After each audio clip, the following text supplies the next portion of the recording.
Oh.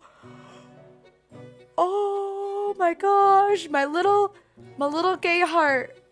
Oh. Who? I hope this is who we're romancing. I really hope this is who we're romancing. I really hope this is who we are romancing. If not, I'm gonna cry. Oh my. How did you do that to yourself? It was an accident. Well, I should hope you didn't do it on purpose. That would be quite the foolish thing to do. Oh my gosh, that blush. Lorena glowered, her cheeks flustered. Oh, this better be who we're romancing. Ugh! The parlor maid was always cool, calm, and irritatingly aloof. She was as haughty as a cat and constantly seemed to look down on others, but she always accompanied her blatant disregard with a small smile. Lorena never felt quite herself when she was in the company of this unsettling woman. Her gaze made Lorena tremble. It was almost as if everything within Lorena had been misaligned by an inch or so her skeleton no longer fit neatly inside her body. These descriptions, like, I kind of really like them. Sometimes I feel like, okay, it's a little much, but I'm like, dang, this is really... It's been a while since I've properly read books, but I feel like this is the first time, like, I'm reading a description where I'm like, wow, that's creative. That's cool. Truthfully, Lorena had been hoping to avoid the parlor maid during this sad state of affairs. This music felt suddenly slightly loud. I don't know if I'm just, like, paranoid.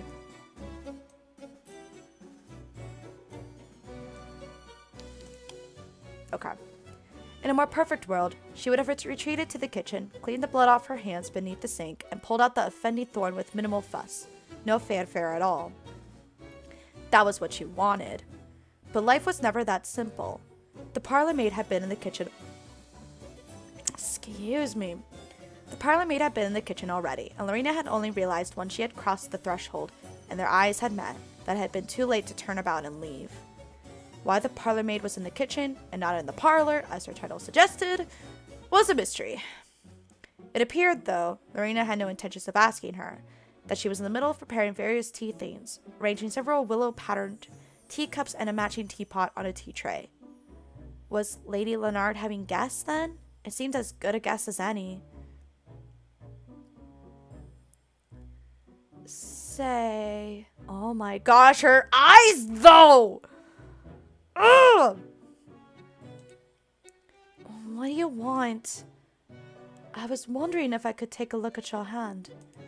Nope, I can't do that voice. It sounds weird. And why do you want to do that? Oh dear, so suspicious. Yeah, I like this voice better. I just wanted to know if I could be of assistance. You look like you are in pain. Oh yeah, that's Lorena. I don't know why you care. I'm just trying to show an interest. There's nothing terrible about that, is there? Do you think I'm terrible? Lorena swallowed. She hadn't expected the sudden inquiry. Why was the parlor maid trying to put words into her mouth? I never said that. Then stop being foolish and let me help you. You cannot expect to perform satisfactory first aid on yourself.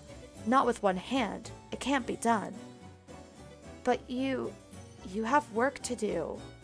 I always have work to do. It can wait.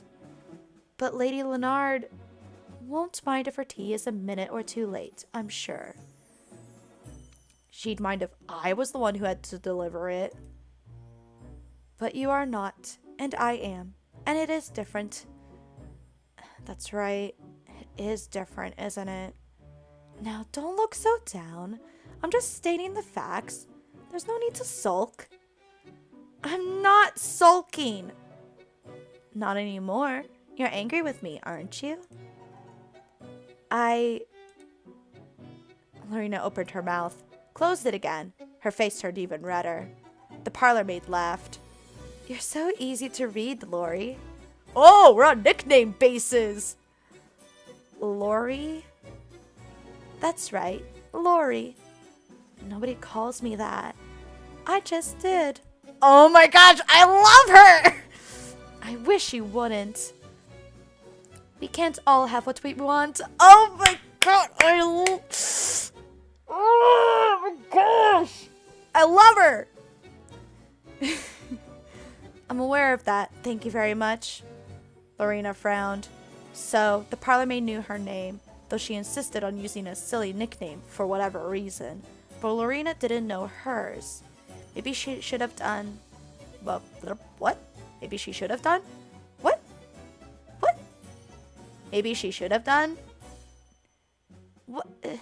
Considering she had been at Blythe for 4 months, but the parlor maid's name was strange and foreign. It was difficult to get her tongue around. I don't know if done is supposed to be in there, or if I'm just reading that weird. Why should she need to know her name anyway? They weren't friends. Lorena wanted nothing to do with the insufferable woman. But, all the same... You can't deny your gay heart. Oh my god! It's art! I got way too excited. Oh my gosh. Sorry. And I got an achievement for it. Oh my god. Look at this cute art. Oh my gosh. Oh my word. Also, that doesn't look as bad as it was described earlier. I was expecting, you know, blood. But that's like a little nick. A little stabby stab. What are you doing? Taking care of you, like I said I would. But why? Because I don't believe you can take care of yourself. Ah, and the faces change. That's quite an assumption to make. And not a very polite one either. Why should I worry about being polite? I'm polite enough to Lady Leonard, though I don't think she deserves it. One gets awfully tired of minding their manners all the time. You agree with me, don't you? That's beside the point. So you do agree. How lovely. Now, hold still. The parlor maid's hands were smooth and soft, and her fingers were slender. They were the hands of an artisan. Now, those hands were holding Lorena's. Oh, it's getting steamy! Lorena felt herself shivering, and not just because of the pain. Her right hand was still bleeding, though gently. The bloodshed was so slow and lackadaisical. What? What is this word? This is not a real word. Hold up. I'm looking this up right now. What is this word? Lackadaisical. Oh my gosh, it's a real word. It is a real word. Lacking enthusiasm and determination. Carelessly lazy. Wow, alright, that's a real word. Lackadaisical. Okay. Lackadaisical it is. The bloodshed was so slow and lackadaisical, it was almost relaxing.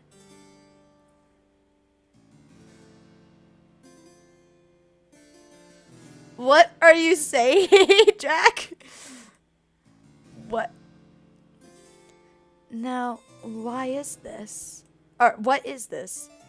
I can't read anymore. Oh, we got closer. The parlor maid's lips were inches away from the shell of Lorena's ear. Oh my gosh, why is she that close? Just pull the hand towards you. Why are you being so close? Stop it. I mean, you're hot, but stop it. We're inches away from the shell of Lorena's ear. Her breath tickled. Is this a thorn? Lorena nodded dumbly. How did you do this to yourself? Did you fall into a rose bush? It wasn't intentional. Then you were pushed? You could say that, I suppose. Was this one of Lady Constance's whims? Wait, what? Did she push her into the bushes? I'm confused. Nothing implied in the earlier dialogue that she was pushed into the rose bushes. Unless she's just talking about, like, oh, Lady Constance is the reason, like, she was messing with the roses to begin with or something. I don't know. I'm confused, though. I didn't think she was pushed into it, though. And Constance wasn't acting, like, so evil to be like, haha, you fell into the bushes or something. I don't know. Yes, she wanted me to pick some roses for her, but I got hurt in the process. Evidently. The parlor maid clicked her tongue against the roof of her mouth.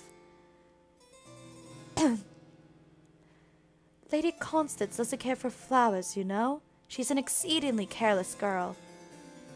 I'm aware of that. Then why did you go along with her selfish request? She was only trying to make you miserable, and it seems she was successful.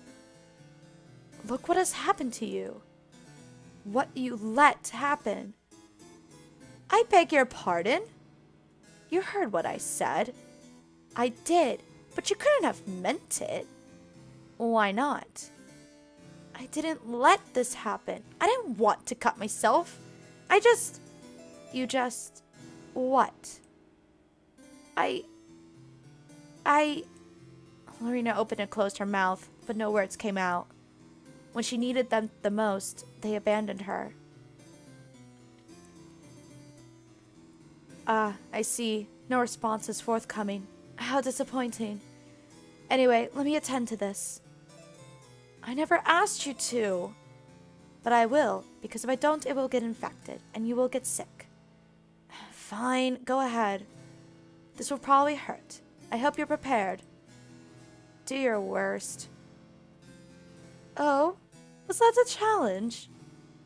Take it however you want. I believe that is your role, my little Lori. What do you... Lorena jumped. A sharp burst of pain flared up in her afflicted finger, as though a match had been struck against it. Then, all of a sudden... There we go. That should take care of it. The parlor maid pulled the thorn free. How deeply embedded was that thorn? It didn't look that much, to be honest. Excuse me. Blood began to trickle from the cut. It looked brighter than ever. So red it was almost dizzying. Almost. Now, let's get you cleaned up. Lorena followed, obedient as a child, as the parlor maid led her to the ceramic sink. There, she turned on the tap, and a steady stream of water began to flow. This might sting a bit, but you can handle it, can't you? I thought so. You're a big girl. And big girls don't cry. Okay, I'm gonna stop making that joke. The parlor maid's small smile did not abate, even as Lorena's fingers spasmed. Why did I say smashed? Spasmed beneath the water. Lorena glared at her beneath her eyelashes. Her shoulders trembled. You... Yes? What is it, dear? Lorena gritted her teeth together. The words bubbling up within her breast were treacherous. She would never have been able to say such things to Lady Constance or Lady Leonard for fear of losing her job, but she could say them to a parlor maid, or to the parlor maid. The parlor maid was the only one Lorena could take her anger out on. I don't like you at all. Oh dear, how sad. The parlor maid sighed. I love her. Why do you hate her? How could you say that when I'm trying to help you? You don't want to help. You just want to gloat. I think you're misunderstanding something, my little Lori. What? Unlike you, I don't do things unless I want to. Oh, snap! Oh, snap! But you can't live life like that. You're supposed to be a maid. Answering the whims of others is your purpose in life. I will decide my own purpose in life, thank you. Now, hold still. Lorena's blood continued to splash against the white ceramic basin of the sink. The water soon washed it away, muting the color until no more trace remained. Well, that settles that. The parlor maid took a neat step backwards, running a hand through her dark hair. The action seemed carefully calculated, somehow, and it made Lorena feel uneasy. Everything about the older woman was unsettling. And don't worry, there's no need to thank me. I wasn't going to. And I still can't stand you. I know that only too well. If you cared for me in any way, you might have tried to remember my name. Oh well. For future reference. Oh gosh, okay. Taohua? Taohua? Taohua? How do you say this name? I want to say it right. For future reference, it's Taohua. I'll go with that for now until someone corrects me. Taohua. Not that you care. Oh, no, she looks sad. I feel bad. 2nd of April, Saturday. Oh, so we went from March to April real fast. Okay. Several weeks passed, and Lorena had been trying to avoid Lady Constance as much as possible. Lady Constance had always been petty and vindictive, but she seemed even more so as of late, and Lorena didn't want to get caught up in her silly temper tantrums. And Lady Constance wasn't the only one Lorena had been skirting around. There was also the parlor maid, Taohua. Her name was Taohua. Not that Lorena wanted to remember it. She'd far rather forget her. Lorena didn't want to remember how Taohua's fingers had trailed gently across her palm, or the soft whisper of her voice, or the strangely intoxicating scent of orange peels and bergamot that clung to her skin and hair. Oh, you so gay. Oh, you so gay. And she certainly didn't want to remember her withering stare or derisive tone.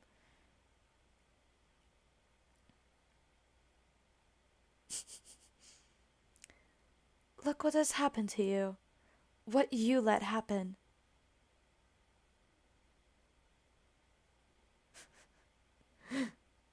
How stuck up.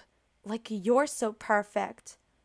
Lorena grit her teeth together so hard the enamel threatened to crack and turned over in her bed. The springs of her mattress creaked. The icy air nipped Lorena's fingers and toes, making them twitch. As per usual, her blanket offered no warmth.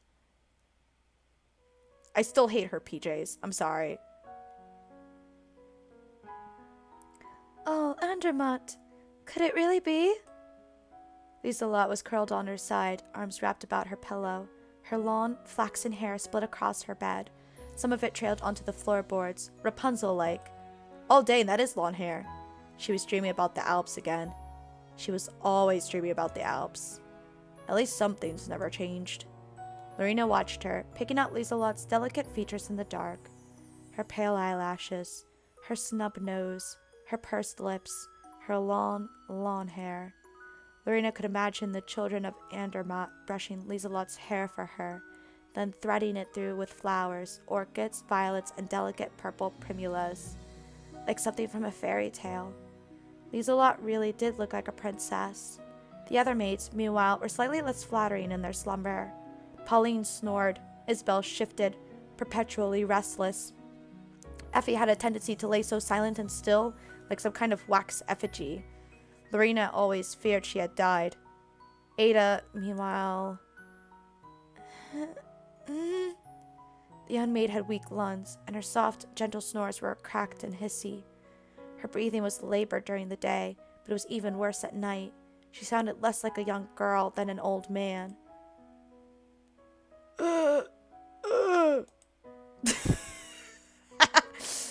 Oh, that was mean. Lorena often felt sorry for Ada. Walking up a single flight of stairs was often enough to make her double over, gasping for air that her lungs seemed determined to reject. It could always be worse, Lorena mused. She could be Ada. That's also mean. At least, oh my gosh, she's so mean. At least she wasn't Ada. Taohua didn't sleep in the small, draughty attic room, which was termed the virgin quarters by the unpleasantly snickering footmen. Rude! Taohua was unique, worlds apart from the plain, boring English maids of Bly, or European in Lieselot's case. Taohua's skin was a touch darker, her irises strikingly green, and her hair was black and silky. a rare flower surrounded by weeds. She was too special to mix with the other maids, too important to befriend them, too aloof to even try. Mama, Papa, Daisy too. I missed you so. Tawa was graceful and composed, while Lorena was awkward and flustered easily. Lorena couldn't imagine Tawa ever allowing Lady Constance to boss her around. But that didn't mean she could treat Lorena so poorly.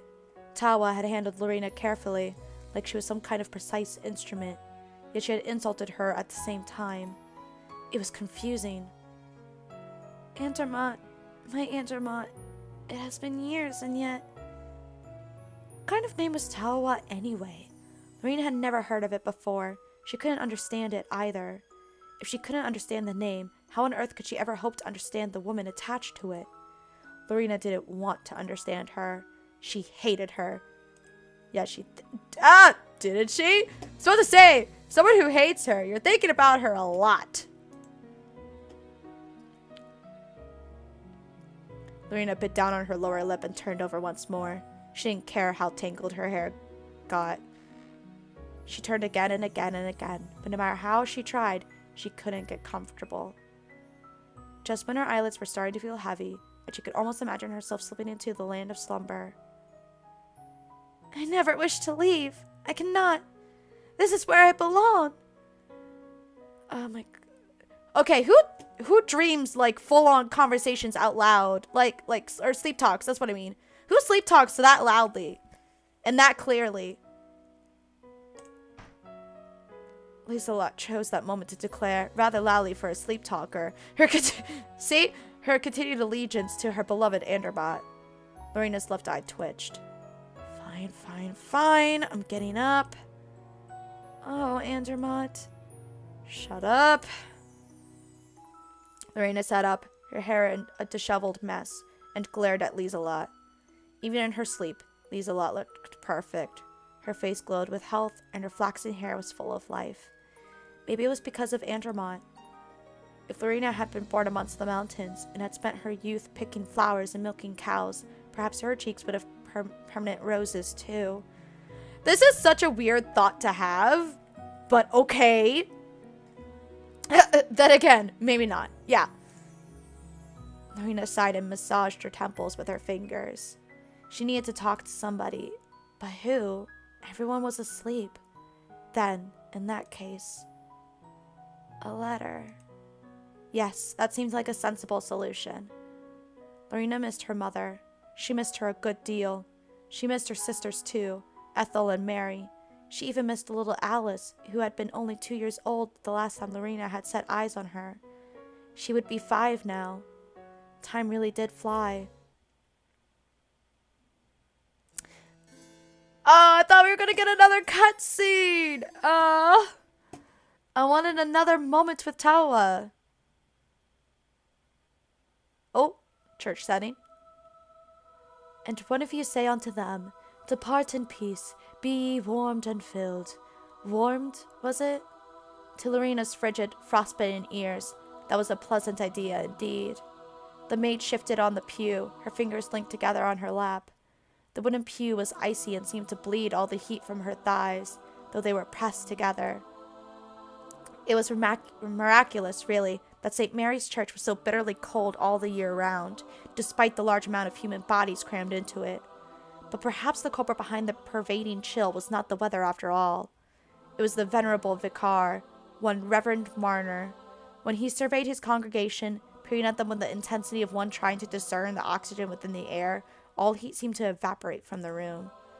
His eyes were such a striking pale blue, Lorena was half tempted to believe they contained within them shards of ice. Notwithstanding ye give them not those things which are needful to the body, what doth it profit? What doth it... Oh gosh, I keep wanting to read every line in that voice. I'm like, wait, nope, there's a break. What doth it profit indeed? Lorena wasn't entirely sure, but Reverend Marner made this rhetorical question seem of the utmost concern.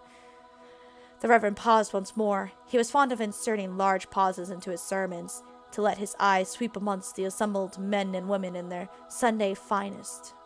Not that Lorena, being a maid, had any Sunday finest.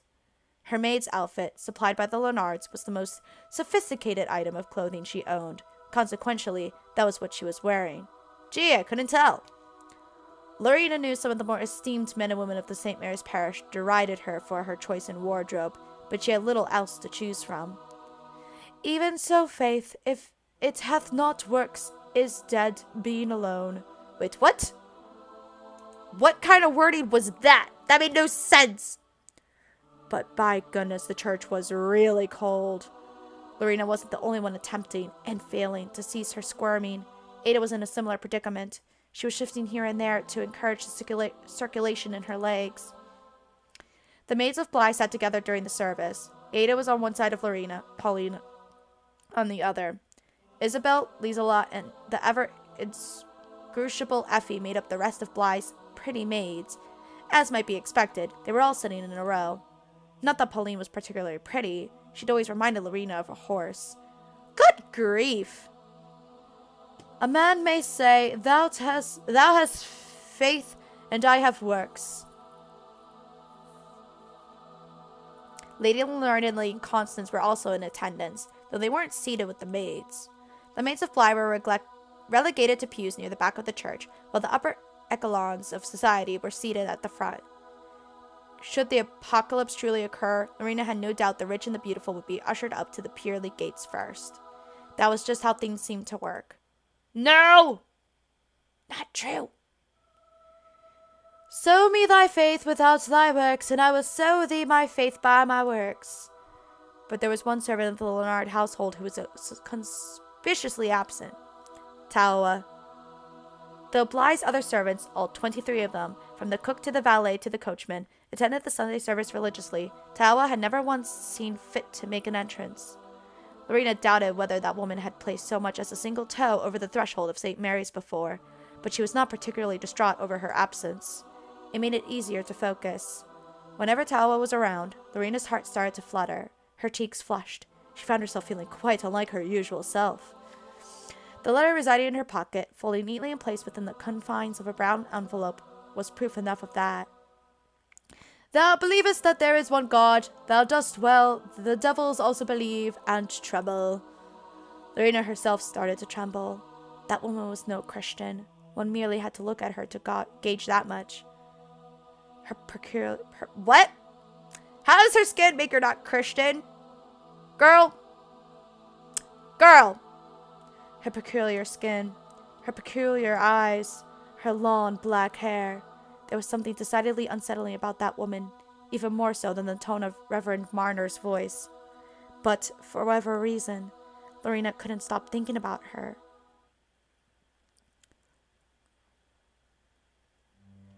I am still not used to the church services of you English. Was it much different in Andermatt?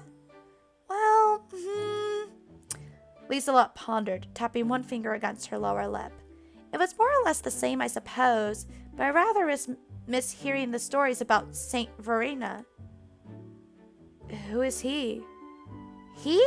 Oh my, I see you English are not familiar with Saint Verena at all. I'm sorry, I haven't heard of them. It doesn't ring a bell. Saint Verena is a Swiss saint. She used to be a nurse, and she devoted her life to the spiritual and physical care of young girls. Apparently, she was also very pretty. Liselot beamed and clasped her hands together. I, too, wish to live a pure and devout life as a good Christian, just like my favorite saint. You have a favorite saint? Surely, if one wants to be a good Christian, you shouldn't pick favorites. Oh, I know. Papa said much the same, but I can't help myself. She is depicted in a stained glass window in the Church of St. Peter and Paul in my Andermatt, and she looks so very kind and benevolent. Not to mention her hair. So you like this Swiss saint solely for her looks? That's awfully shallow, Lottie. It isn't shallow. At least, not entirely. There's nothing wrong with liking pretty girls. Bless Effie! Bless Effie! Yes! Yes. Yes. Exactly. I support any saint who concerns herself with the welfare of maidens like ourselves. Sadly, I'm a woman, not a maiden. I think I'm a touch too old for your holy Saint Verena. Saint Verena would not discriminate, I am sure. All right. You're starting to sound like a saint yourself. Saint Lottie. I think Lazelot might make a nice saint. She's nice enough, but I doubt she could perform any miracles. None of us can. You know, I wouldn't mind being a saint. I've always wanted to appear on a stained glass window. You would look very nice. Oh my god, I ship it! Okay, not like seriously, but it would be kind of cute to see if that was a possibility. You think? It would suit you better than me. Now, pride is a deadly sin, Lottie. What, really? I think so. You won't be going to oh gosh, my voice is cracking. You won't be going to heaven with that attitude. Oh my, I did not wish to cause any offense.